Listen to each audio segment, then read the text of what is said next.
Good morning. Thank you for joining me today.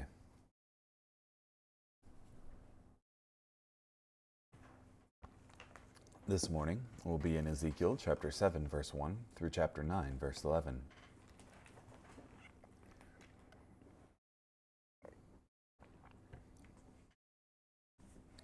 The word of the Lord came to me. You, son of man, this is what the sovereign Lord says to the land of Israel. An end. The end is coming on the four corners of the land. The end is now upon you, and I will release my anger against you. I will judge you according to your behavior. I will hold you accountable for all your abominable practices. My eye will not pity you. I will not spare you, for I will hold you responsible for your behavior, and you will suffer the consequences of your abominable practices. Then you will know that I am the Lord. This is what the sovereign Lord says. A disaster, a one-of-a-kind disaster is coming. An end comes. The end comes. It has wakened against you. The end is upon you. Look, it is coming.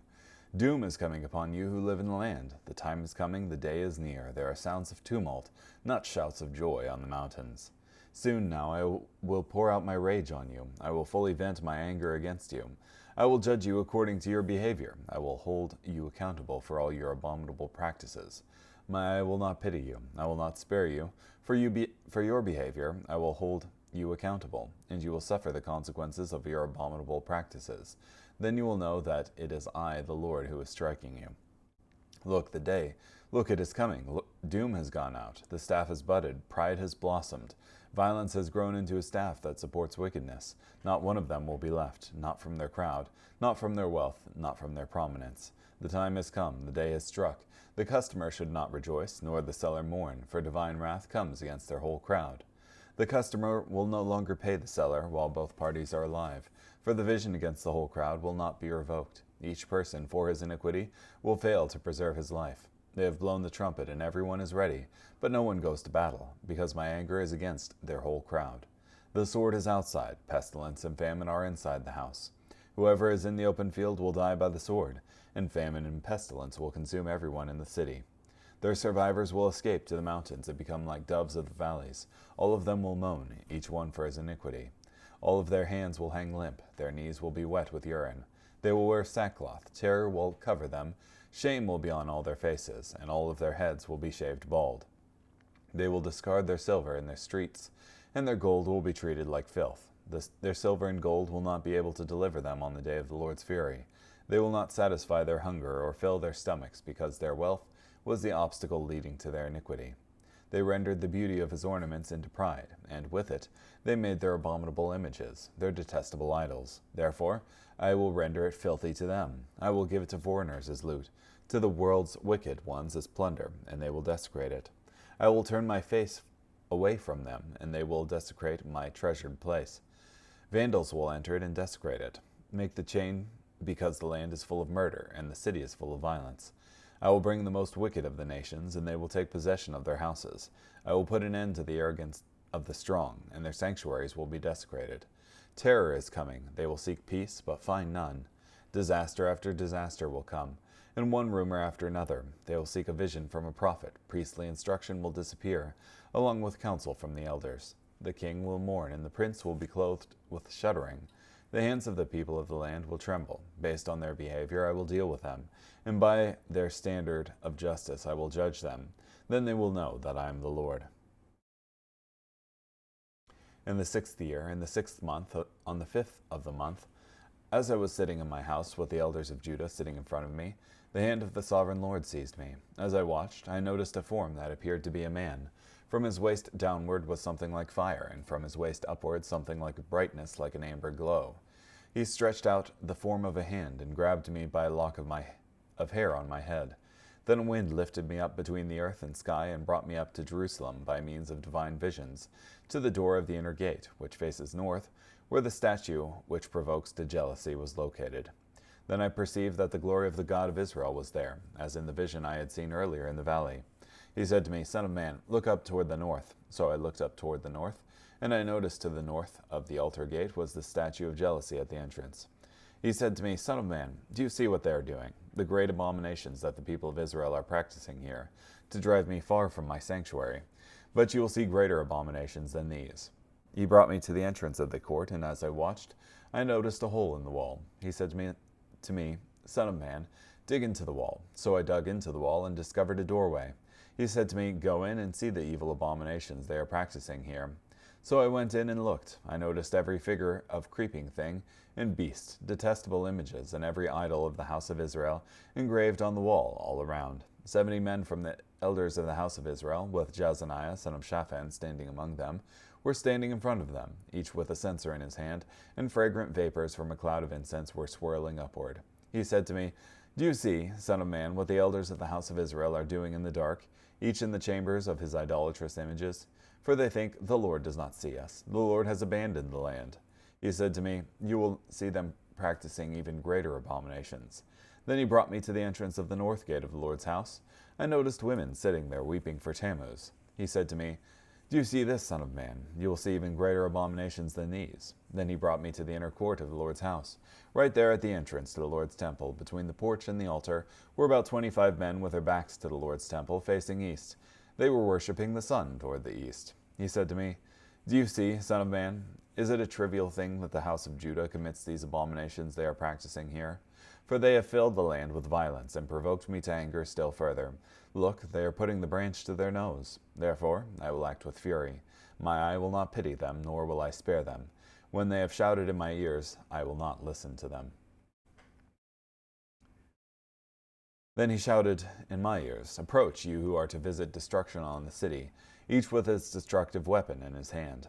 Next I noticed 6 men coming from the direction of the upper gate, which faces north, each with his war club in his hand. Among them was a man dressed in linen, with a writing kit at his side. They came and stood beside the bronze altar. Then the glory of the God of Israel went up from the cherub, where it had rested, to the threshold of the temple. He called to the man dressed in linen, who had the writing kit at his side. The Lord said to him, Go through the city of Jerusalem, and put a mark on the foreheads of the people who moan and groan over all the abominations practiced in it. While I listened, he said to the others, Go through the city after him, and strike people down. Do not let your eye pity or spare anyone. Old men, young women, little children, and women, wipe them out. But do not touch anyone who has the mark. Begin at my sanctuary. So they began with the elders who were at the front of the temple. He said to them, Defile the temple and fill the courtyard with corpses. Go. So they went out and struck people down throughout the city. While they were striking them down, I was left alone, and I threw myself face down and cried out, Ah, sovereign Lord, will you destroy the entire remnant of Israel when you pour out your fury on Jerusalem? He said to me, The sin of the house of Israel and Judah is extremely great. The land is full of murder, and the city is full of corruption. For they say, The Lord has abandoned the land, and the Lord does not see. But as for me, my eye will not pity them, nor will I spare them. I hereby repay them for what they have done. Next I noticed a man dressed in linen, with a writing kit at his side, bringing back word, I have done just as you commanded me.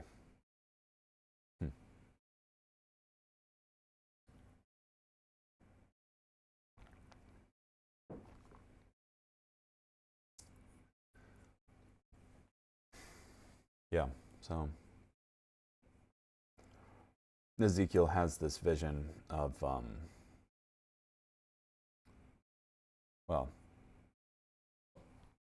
first there's a punishment for the wicked foretold. And I imagine this is after the basically puppet show that Ezekiel was told to perform.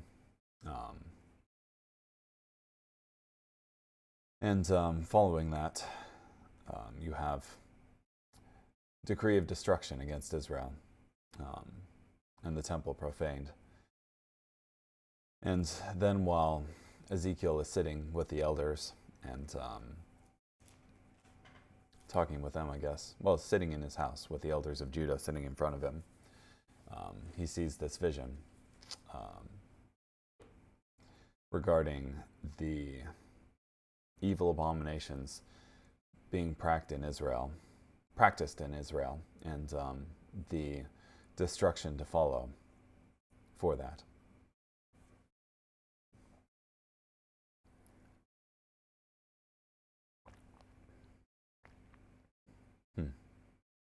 Yeah, I suppose they haven't sacked Jerusalem yet at this point. The future disaster brought by the Babylonian armies was revealed to Ezekiel. The short Excited phrases were spoken as if they were in the mouth of someone watching this overwhelming army do its damage.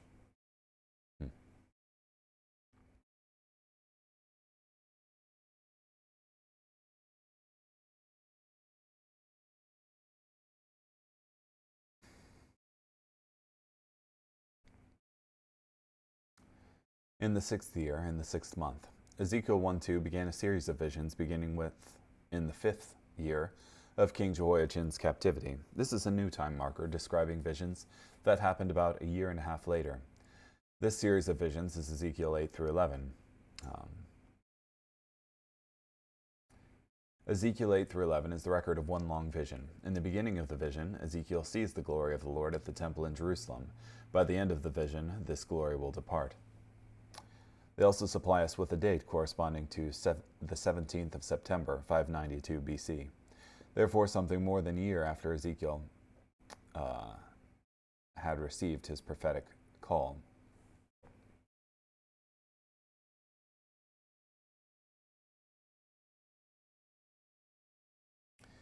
The reason for the elder's presence in Ezekiel's house is not given, though 14, 1 through 3, and 20, verse 1 suggests that they came to him customarily to seek a word from Yahweh.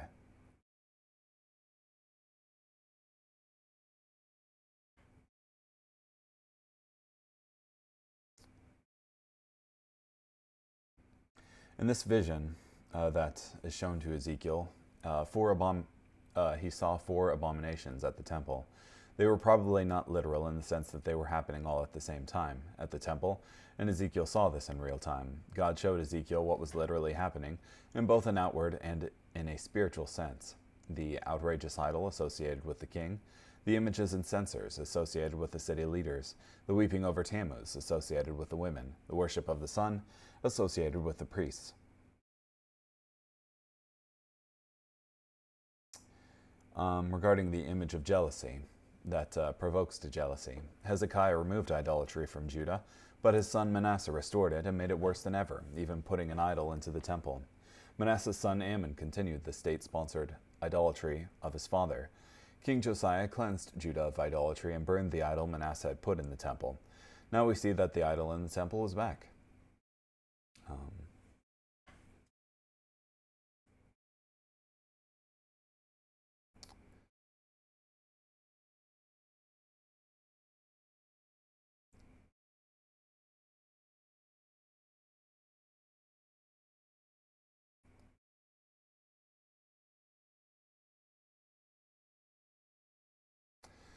Every sort of creeping thing, the abominable beasts, and all the idols. In his vision, Ezekiel saw the inside of the temple with all sorts of unclean and idolatrous things portrayed all around on the walls. The interior of the temple was supposed to have cherubim surrounding God's throne portrayed on the walls, and instead had filthy idols. The consensus of interpreters is that these were the animal cults of Egypt. In Egypt, such worship had perhaps its highest and most extensive development in ancient times. This piece of idolatry the Jews had learned of the Egyptians from Trapp.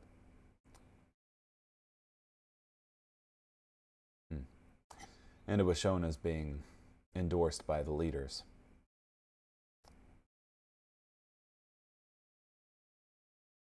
Yeah. They were all secret idolaters.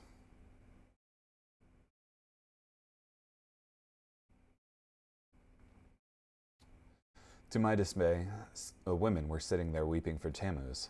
This is the only mention of Tammuz in Ezekiel and the Old Testament. This was another example of pagan worship, and Tammuz was a deity worshipped by many in neighboring nations, often with immoral or impure rites. Ezekiel was dismayed because women were there, in the holy place reserved only for priests, and because of their immoral idolatry. It is likely that the prophet would have viewed the presence of women in the inner court as a profanation. The worship of Tammuz came from Babylon through the Phoenicians, and then the Greeks. Tammuz, mentioned nowhere else in the scripture, was the Babylonian Dumuzi, beloved of Ishtar, and is to be identified with the Greek Adonis. In the seasonal mythological cycle, he died early in the fall when vegetation withered. His revival, by the wailing of Ishtar, was marked by the buds of spring and the fertility of the land. Such renewal was encouraged and celebrated by licentious fertility festivals. With the worship of this god in ancient times were connected the basest immoralities. With the greatest of abandon, women gave themselves up to most shameful practices. Yeah, it reminds me a lot of the ancient Baal worship as well, where essentially you have that same thing of the cycle of death and rebirth type thing associated with the fall and spring. Yeah.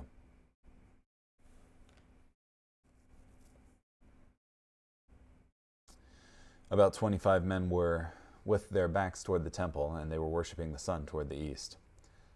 These men stood where the priests would normally stand to bless the people, yet with the temple behind them and the altar before them, their faces toward the east, they were worshiping the sun toward the east. They didn't worship Yahweh even at his own temple. They worshiped the sun as the other pagan nations did. The number and the location of these men make it likely, though not certain, that they were priests. If they were priests, perhaps the number is 25 because there was a representative of each of the 24 courses of the priests plus the high priest.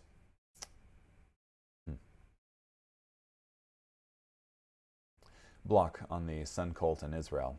According to 2 Kings 21:5, it appears to have gained royal sponsorship during the reign of Manasseh, who built altars for the entire host of heaven in the courts of the temple. From 2 Kings 23:11 through 12, one may also infer that the horses and chariots of the sun at the entrance of the temple that Josiah demolished had also been erected by Manasseh. Yeah. And so for all of these abominations, a judgment is declared. And you have God sending out those to mete out judgment and one to mark those who had not participated in the immoralities of the people. That is, they moan and groan about the sorry state of the city. It shows that even when judgment comes upon an entire nation, God still knows how to mark and identify the righteous.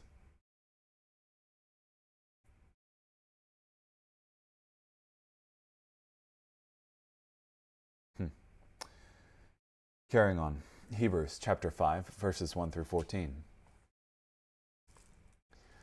For every high priest is taken from among the people and appointed to represent them before God, to offer both gifts and sacrifices for sins. He is able to deal compassionately with those who are ignorant and erring, since he also is subject to weakness. And for this reason he is obligated to make sin offerings for himself as well as for the people. And no one assumes this honor on his own initiative, but only when called to it by God, as in fact Aaron was. So also Christ did not glorify himself in becoming high priest, but the one who glorified him was God, who said to him, "You are my son, today I have fathered you." As also in another place God says, "You are a priest forever in the order of Melchizedek." During his earthly life, Christ offered both requests and supplications with loud cries and tears to the one who was able to save him from death, and he was heard because of his devotion. Although he was a son, he learned obedience through the things he suffered, and by being perfected in this way, he became the source of eternal salvation to all who obey him, and he was designated by God as high priest in the order of Melchizedek. On this topic we have much to say, and it is difficult to explain, since you have become sluggish in hearing. For though you should in fact be teachers by this time, you need someone to teach you the beginning elements of God's utterances. You have gone back to needing milk, not solid food. For everyone who lives on milk is inexperienced in the message of righteousness, because he is an infant. But solid food is for the mature, whose perceptions are trained by practice to discern good, both good and evil.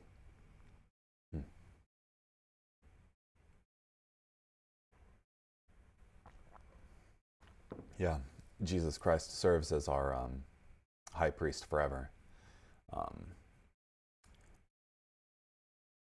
Both unlike and like the high priests of the past. Like in that he serves as intermediary between God and man for us. Unlike because you have the high priest being drawn from this population of sinful, fallible men. And for this reason, he's obligated to make sin offerings for himself as well as for the people. Yeah, as opposed to Jesus, our high priest, who committed no sin on his part. And also, like in that he was given this commission by God himself.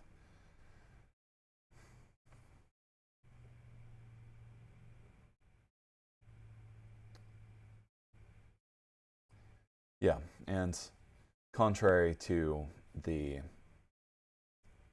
priesthood of Aaron, Jesus Christ's priesthood resembles more that of Melchizedek, who was this priest of God Most High in Genesis, who blessed Abraham, and Abraham gave him a tenth of everything that he had. This Melchizedek had his priesthood not based on lineage, but simply, and his death and birth weren't mentioned. So, in a sense, it's like his priesthood goes on in perpetuity type thing. And in that way, Jesus' high priesthood is one that constantly intercedes for us. So, and doesn't have a set period for which the high priest is conducting his priestly business. Psalm 105, verses 1 through 15. Give thanks to the Lord, call on his name, make known his accomplishments among the nations. Sing to him, make music to him, tell about all his miraculous deeds. Boast about his holy name, let the hearts of those who seek the Lord rejoice. Seek the Lord in the strength he gives, seek his presence continually. Recall the miraculous deeds he performed, his mighty acts and the judgments he decreed. O children of Abraham, God's servant, you descendants of Jacob, God's chosen ones. He is the Lord our God. He carries out judgment throughout the earth. He always remembers his covenantal decree, the promise he made to 1,000 generations, the promise he made to Abraham, the promise he made by oath to Isaac. He gave it to Jacob as a decree, to Israel as a lasting promise, saying, To you I will give the land of Canaan as the portion of your inheritance. When they were few in number, just a very few, and resident aliens within it, they wandered from nation to nation, and from one kingdom to another. He let no one oppress them. He disciplined kings for their sake, saying, Don't touch my chosen ones. Don't harm my prophets. And finally, Proverbs chapter 26, verse 28.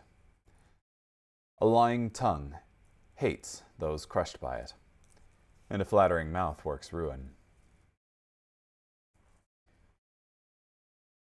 Yeah, ultimately it's not with a person's best interest that another person lies to them. Okay, well, thank you so much for joining me today. Hope you have a great day. Bye.